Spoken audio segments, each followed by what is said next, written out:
Howdy, y'all. Tables here. 3.15. That's a wild patch notes. I was kind of blown away at all the nerfs that they did, and especially to the defenses. But there was some good that came out of it, such as Spectral Shield Throw, which is what our guide is. Gladiator Spectral Shield Throw with Shield Charge, Corrupting Fever, and it's ended up being like a really well-rounded build.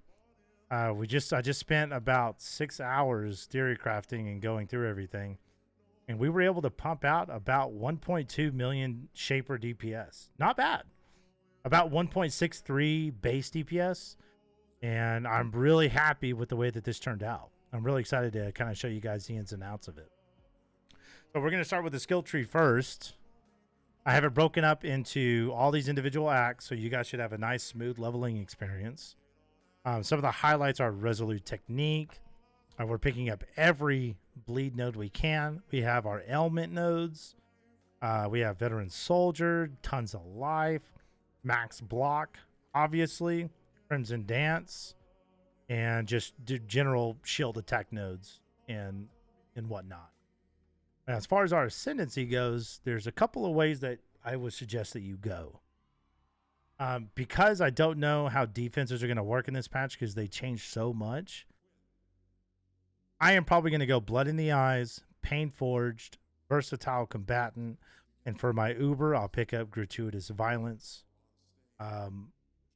You can swap that for Combatant if you feel tanky enough around Act 10 Kitava. I prefer to have my defenses in line before I move into maps, just because you don't deal damage when you're dead, even in softcore. And I'm not interested in wasting time. So if you choose Gratuitous Violence as your third Ascendancy, I leave that choice up to you.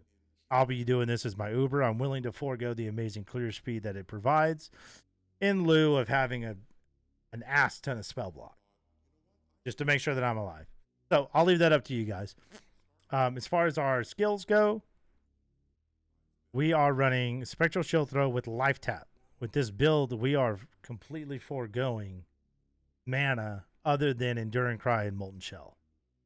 Our movement is also going to be Life Tap with Fortify, Shield Charge, and Leap Slam to get over some of those obstacles.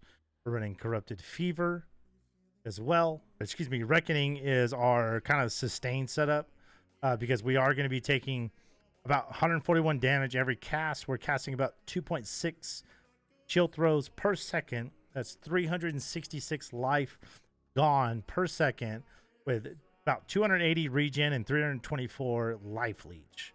So we're going to be able to sustain, but for those bigger hits that we are going to end up taking, it gets past our mitigation. We do have Enduring Cry with Molten Shell to help with that, as well as our Endurance Charge generation, of course. And Reckoning is really there to help our map sustain. It should do amazing at that. Our auras, Skitterbots, Pride, War Banner, with an Enlighten.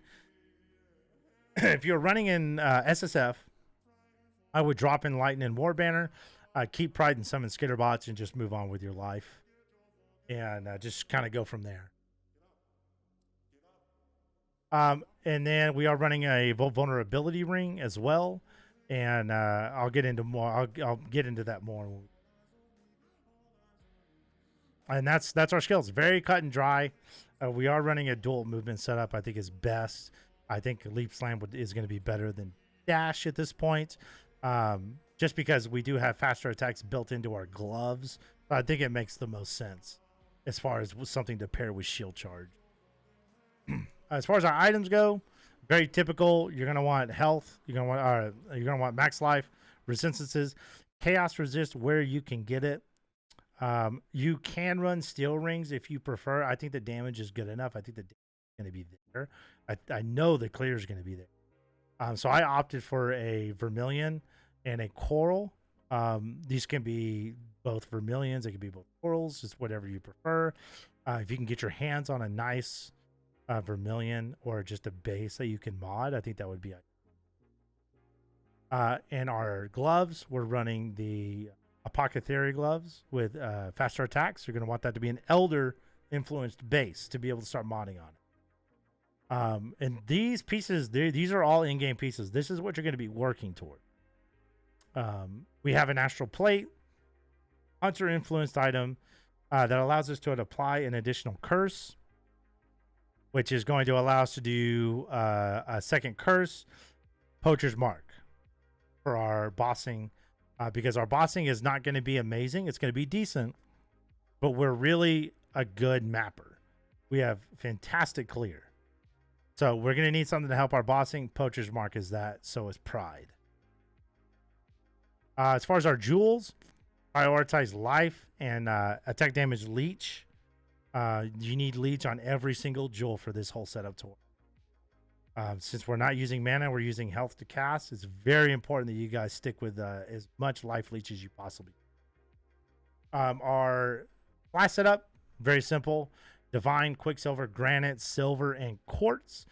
If you see fit, you could always dump your Silver, your Onslaught for perhaps a Sulfur for bossing. Maybe get a little bit more out of it. And if you wanted to, you could always dump, if you wanted to do gem swaps, you could always drop your Deadly Ailments in lieu of Chain for when you're just specifically mapping. I don't think you're going to miss the damage in any way. The bleeds are going to be so insane, especially with the gratuitous violence. I think putting Chain in for Deadly Ailments is going to give you quite a bit of extra clear that you're going to actually need. So I would keep that in mind for you guys getting into maps with it. Now, as far as bandits go, we are going to kill all. I prefer to have the 2 passives. I think they work really well for this tree, but if you would prefer early on, grab a Lyra, get that all resist, secure your defenses early as much as you can, if you so choose. Now, as far as leveling goes, you're gonna get SST early. Pair that with chance to bleed and any other fizz damage stuff that you can find, especially in Act 2 and 3, and then just kind of grind away, just fill in gems as you see fit as they come up in the acts, and it should really be a super smooth leveling experience even without gratuitous violence.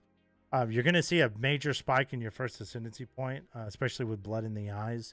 But if you are not going to switch to life tap until later, you can certainly do that. But if you're using it early, you might invest some points into these life leech nodes. Might help smooth out your leveling, especially if you're going to be running self-harm. So anyways, that's the guide. Should be a really tasty build. 1.2 million Shaper DPS is nothing to scoff at considering the amount of nerfs out of this league. So yeah, I hope you guys enjoyed. If you did, consider liking and subscribing, and support the video as much as you can. And I hope you guys have a wonderful start to 3.15. I hope you get no queues, no streamer prios, and lots of loot. You guys take care of yourselves, be good, and let me know if you use the video. Comment down below.